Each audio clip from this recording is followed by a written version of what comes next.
Alright, start the presses. Hold up. So, I'm sitting here, I'm doing the show, right? And as I'm doing the show, it came to me like, boom. We'll say the show I was just working on, we're gonna save that one for next week, right? But since we coming up to last couple of episodes of this season 2, right?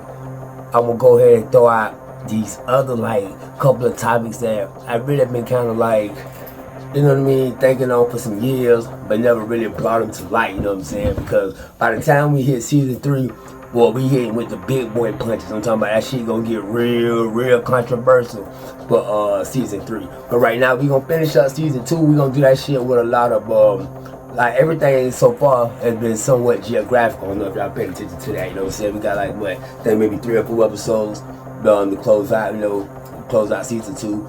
But as I was doing a show, because I was gonna go with the dangerous places in the world, you know what I'm saying? Whether you're looking at the Africas, Australia, fucking Korea, fucking Russia, whatever.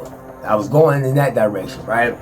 But then I was thinking about the travel. For the people who like to travel, you know what I'm saying? Getting to these places didn't hit me, right? Because cars and trucks and anything driving wise actually have the highest danger rate as far as fatalities. But everybody, don't drive. Some people drive, some people don't. But a lot of people like to either fly or catch boats, especially when you're dealing with travel that you can't do by any type of automobile or you know what I'm saying, because of the water or whatever the terrain. You have to access it by something other than a vehicle, right? So it got me to thinking, out of these 2 scenarios, right? Let's say you going on the other side of the world, right? You gotta cross the motherfucking ocean. You on a plane in one scenario, you on a big designer luxury boat in the other scenario. Now in both scenarios, it's the exact same problem. To make the debate real simplistic, it's the exact same problem. The engine totally goes out, or some very major damage to the actual thing itself, and it's basically going down. So if you're in the plane is crashing. If you in a boat, the boat is sinking. Now, for this edition of Versus, I want y'all to think about which scenario do you think you stand a better chance of surviving, or which scenario would you prefer to be in, given that you have to find yourself in one or the other? Would you rather be in a plane that's crashing or in a big ass cruise ship that's sinking? Now that one is gonna really make a motherfucker think. I'm gonna tell y'all why on the other side. Stay tuned. There's something wrong. You don't know what it is, but it's there. Nah, I definitely agree with that shit. Damn, Beretta, man. Fuck. Bro, I know you got bicycle, man, but you gotta think sometimes. Shit. Some of this shit don't even call for. Bro, I was talking to my suckers, I'm the only one. Listen, mirror on the wall. Who the realest nigga in it? Alright, so it's like this. First, I'm gonna start off with the people who prefer, they in the plane. Now, with their plane, the thing about a plane crash, right, or a plane in general, I don't know if everyone's familiar with a plane, you know what I'm saying? But if you have been on a plane, depending upon the size of the plane, it's gonna have a lot to do with how your flight is. For example, bigger planes tend to ride somewhat smoother. Smaller planes, you gonna feel all the turbulence, you know what I'm saying? That air pressure, as you go up and down in the altitudes, it's gonna have a lot of effect on the smoothness and basically travel throughout the air. Now, for the sake of this argument, because we comparing this shit to a big cruise ship, we talking about a big commercial airline, jumbo jet type shit, biggest of the big. You know what I mean? Like we're making it fair. Now, let's say you in the cruising altitude, which means seatbelt off, everything's cool. You're at its highest cruising altitude. Now, something happens, the engine, whatever, boom, hell bit, boom, and the pilot can't do shit about that shit. The plane going the fuck down.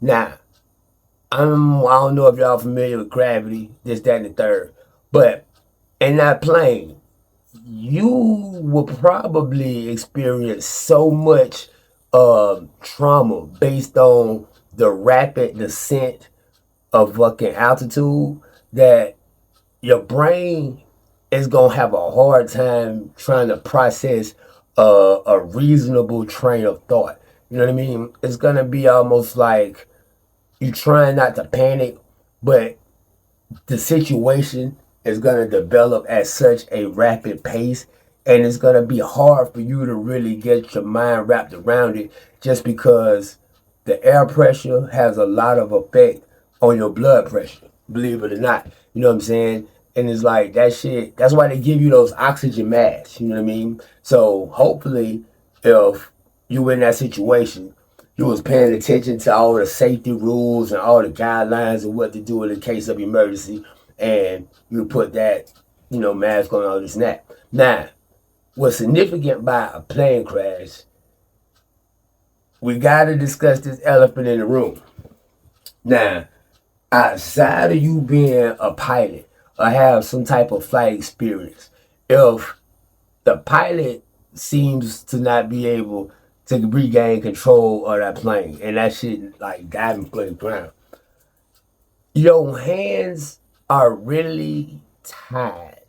You know what I mean? If you're really being realistic about your situation and you really like, you know what I mean, like being real with yourself, it ain't really nothing you can do that's gonna set your chances of survival any better or make it any different than everybody else's chance for survival. You know what I mean? Because you're in the same plane that's crashing at the same speed for everybody that's on board. You know what I mean? And the likelihood of survival from a plane, especially from cruising altitude with all the jet fuel and all that, is low. But there have been times that miraculous things have happened.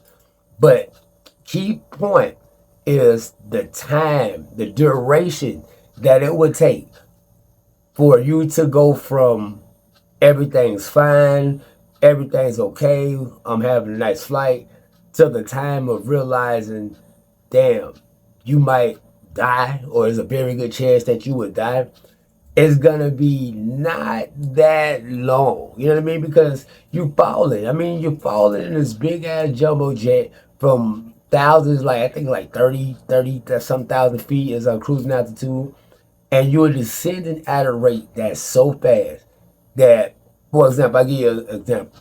I want to think they say from like the Empire State Building, right? If you was to jump off that bitch, it takes you probably about 15 to 20 seconds to actually hit the ground. That don't seem like a lot until you sit there and count the motherfucking 20 in your head. Like, count 20 seconds.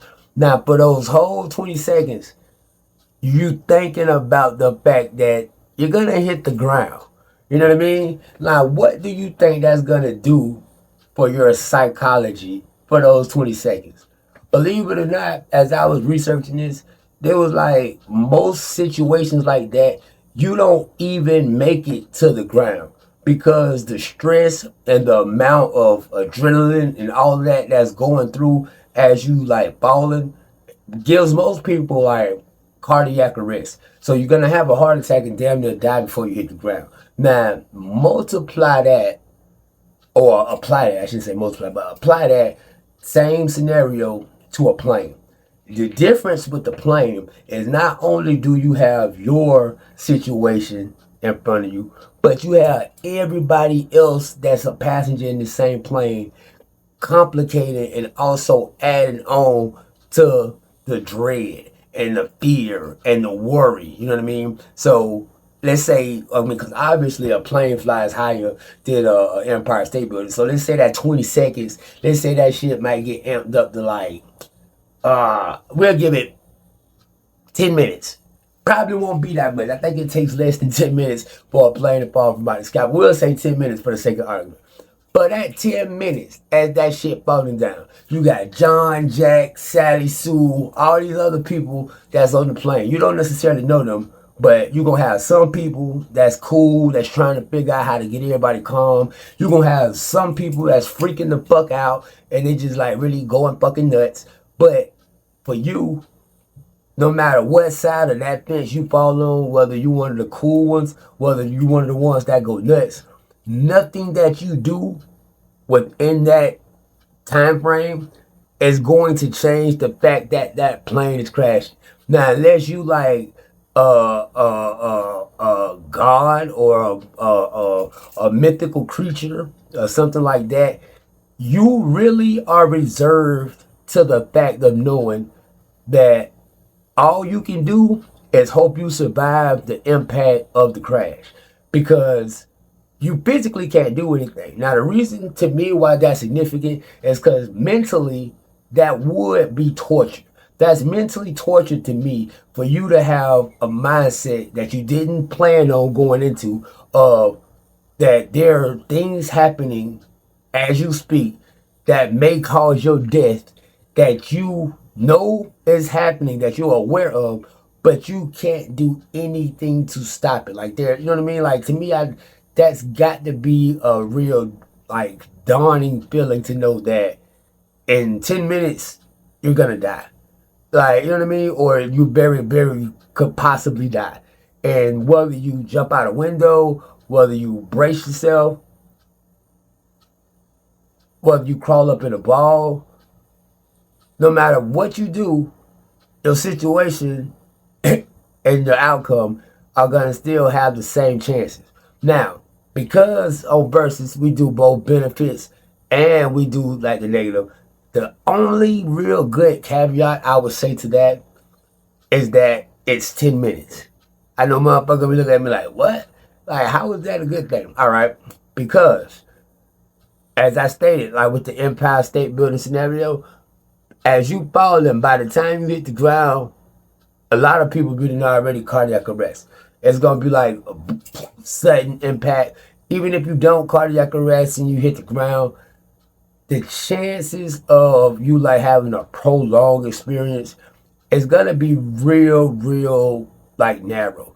Most times, and I hate to say this in a very like in a unsensitive way, but we just speaking facts, yo. On Versus, we just calling it, right?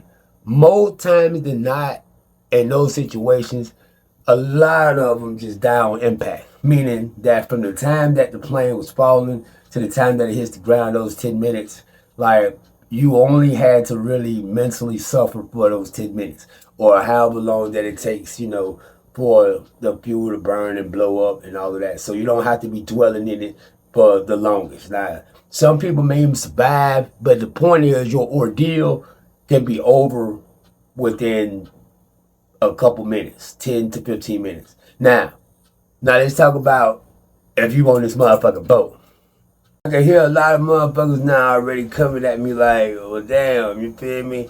That's so doomy and gloomy. Like, what the fuck? Like how is that could be a possible like Versus topic? Like, I mean, goddamn, because if the fucking plane, like, I don't want to be in no plane crash, you know what I'm saying? I want to be on the boat, because at least on the boat, you know what I'm saying? Like, I know it's gonna be like one motherfucker out there, at least more than one, that's gonna feel like, oh, well, fuck what he talking about. I can swim, you know what I'm saying? I can swim, so I'd rather be on the boat, and I motherfucker just like eliminate all of that. Okay. That may be very true for a lot of people out there, right? So let's go ahead and address the boat travelers. So in the scenario like we mentioned with the plane, right? If you on the boat, like, let's say for whatever reason, there's a hole in that bitch. As a matter of fact, we'll just hit the Titanic scenario. That bitch hit an iceberg or it hit something. Whatever the case, the bitch got a hole in it, that bitch sinking. Now, what's real different between that and the plane, the first thing that's going to really stand out as a difference is in that plane crash, like I was saying, you may have at the most about 10, 15 minutes, you know what I'm saying, before, boom, you got to deal with that inevitable plane crash. With a boat, especially a big ass cruise liner ship, you're looking at about maybe an hour, 2 hours, 3 hours, depending upon the size of that shit. Now, on its face value, right? That sound good.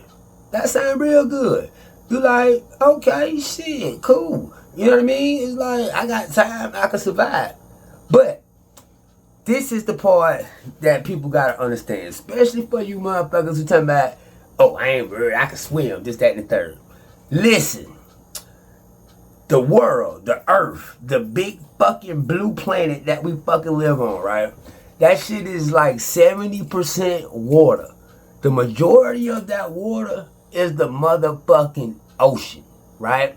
Now, I'm not sure if y'all familiar with like walking. See, I'm from Monticello. Well, you know what I'm saying? If you don't got no car, you gotta fucking walk. You know what I mean? Now, in a small town like Monticello, ain't really nothing in this city or this town that's not in walking distance. Like I said, push come to shove, you can walk anywhere you had to in Monticello. Now, go 30 miles to the motherfucking west over to Tallahassee. It's a little bit different. Tallahassee ain't even no big city, but that shit over there, shit ain't walking distance. You know what I mean? It's like it just ain't. Now, that's walking. Walking takes way less energy and effort and muscle activity than fucking swimming. You know what I'm saying? Because air is lighter than water, obviously, right? So as you walking, you just walking through air. Like, that's the only thing. And you can still be tired. Like, the average person ain't gonna walk no more than 30, 40 miles. You know what I'm saying? Like, you can try that shit, but that shit, I mean, it's how far you think you're gonna make it on foot, right? Now, think about you on this boat, right? Now, even if you you're a world-class swimmer, right? You like hundreds and hundreds of miles from any fucking land. Now, and the thing about the ocean, that's gonna be different from the plane, right? As you coming down from the plane, you can kind of see which direction is what. You can see where you headed. You can see whether it's land here. Well, you know what I'm saying? You'll kind of get a general idea of your region, your area, where you at.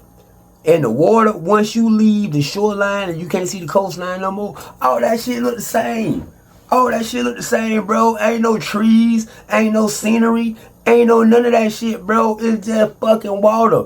From far as the eye can see, it's just water. So when you trying to swim, how you know which way to fucking swim? Like, how you know which direction you need to go? Like, you get what I mean? Like, think about that shit. Let's say you might be 15 miles from land. That might, and in oceanic terms, that ain't even that far. But how you know what direction? Like, you know how easy it is to get disoriented out there on that fucking ocean? Now, the reason why I started there, right, because the next thing I want to go into is the duration. Now, I spoke on with the plane. The shit is real fucked up, you know what I'm saying? I wish that upon nobody, you know what I'm saying? Anybody who's had someone, like, deal with that, you know what I'm saying? We're not, you know what I'm saying, trying to be disrespectful to them, like, make no joke or no, like, ill will of that situation. We just saying it in a very general sense, just comparing the two tragic situations.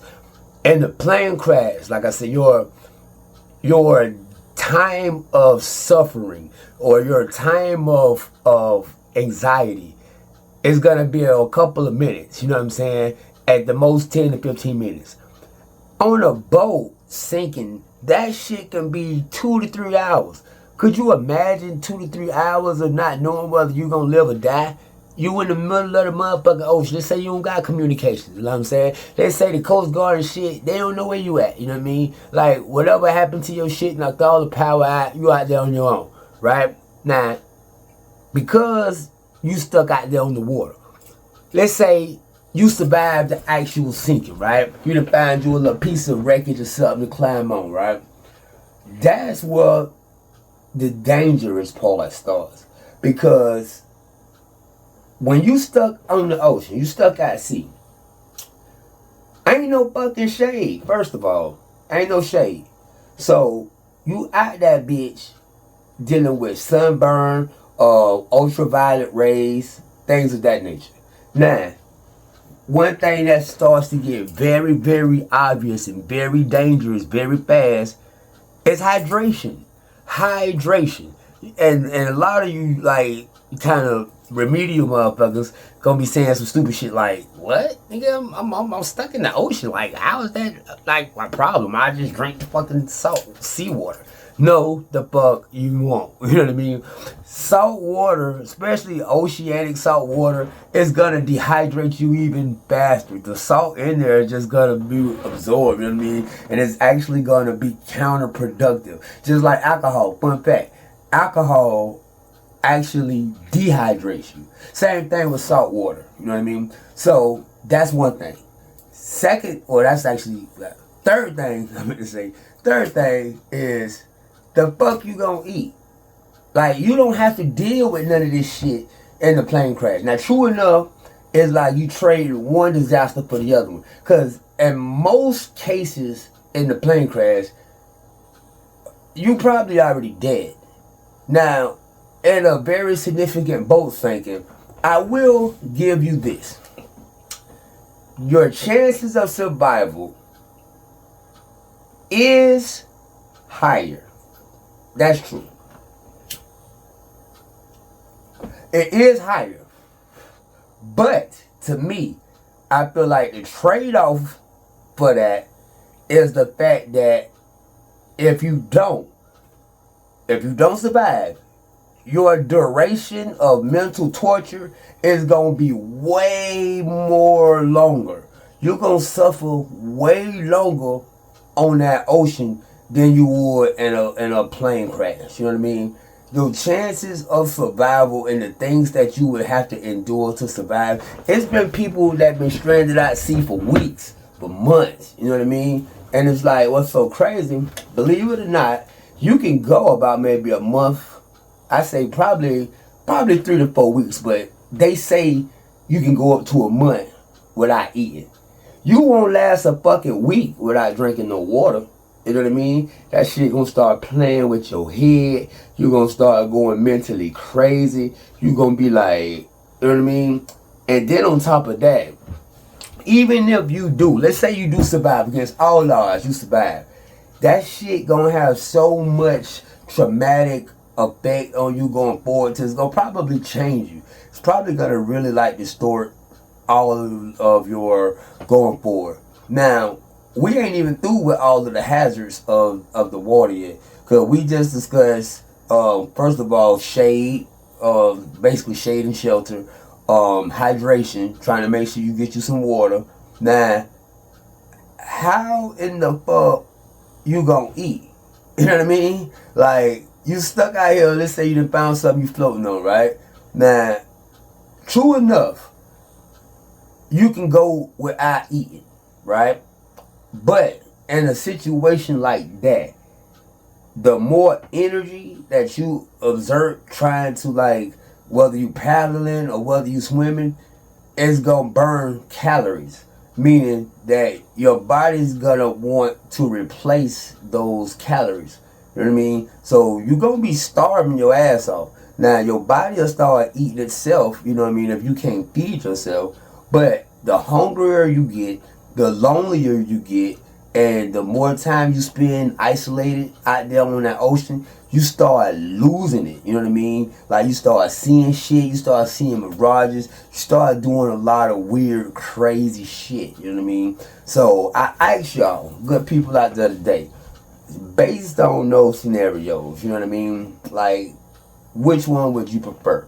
Would you rather be in that plane as it's crashing or be on that ship? Now, I can't speak for nobody out there but me, but myself, right? Now, in all honesty, being completely honest, I would personally, just because I'm a realist, I would rather deal with that plane. Because I feel like whatever's going to happen, that's going to happen within them 10, 15 minutes. Going to get this shit over with. In a boat crash, I agree. I agree that you will have a higher chance of survival, right? I agree with that. But you also have a higher chance of uncertainty. I don't like the uncertainty. Like, you going minute by minute, hour after hour, not knowing whether you're gonna live or die. Like, striving to live, but the death would be a slow, agonizing death. Versus in a plane crash, you can give it your all. Try everything you can for a good 10, 15 minutes. After that shit hit the ground, you gonna know right there whether you gonna survive it or not. Like, days can go by on a fucking shipwreck before you realize how dire your situation is. You know what I mean? It's like, it's so many other elements that not only can kill you, but it'll torture you. It can destroy your mind. It can have you like being physically alive, but a lesser version of yourself because of the mental and psychological disdain that you had to endure out there on the ocean.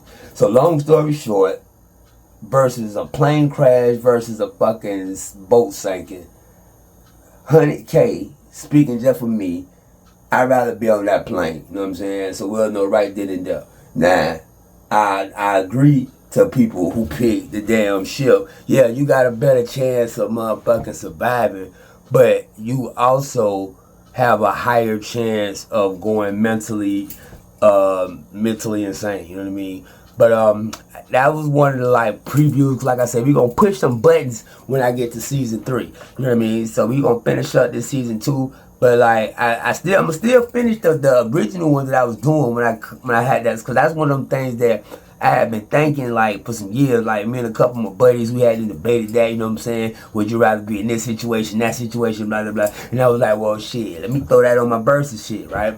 Now, and like I said, for me, I mean, I thought about this shit, like, and I know that shit seemed like, damn, bro, so why would you just want to, like, you know what I'm saying? You won't even want to, like, fight for it out there in the ocean. I know what time it is out there in that water. You know what I mean? I know what time it is. Like, you feel me? And the reason why I know what time it is because the shit that we don't know. Like, we know more about the fucking moon than we know about the damn ocean. You feel me? And for me to be out that bitch stranded, you feel me? Like, I already know for me that shit gonna fuck my head up. Cause the fact that I'm alive means I'm able to think about my situation. I'm able to be aware of, man, what the fuck I'm gonna do? I'm out here stuck. Man, I'm thirsty as fuck. You know what I mean? Like, I'm hungry as fuck. You know what I'm saying? In a plane crash, once that bitch hit the ground, either I'm gonna be able to crawl and grab my way to safety, or you know what I mean? Or I'm gonna be dead. You know what I mean? Either way, my ordeal is gonna be over within, you know, less than 30 minutes. And with the ocean shit, you just don't know, man. So we're gonna have a lot more fun with shit like that, man. It's your boy 100K, man. Y'all stay tuned. Got more shit coming. S.S.B.G Network. Come and see me again next week, man. We're gonna do some more shit on that versus shit. We going in, man. We still ain't canceled. We still out here, man.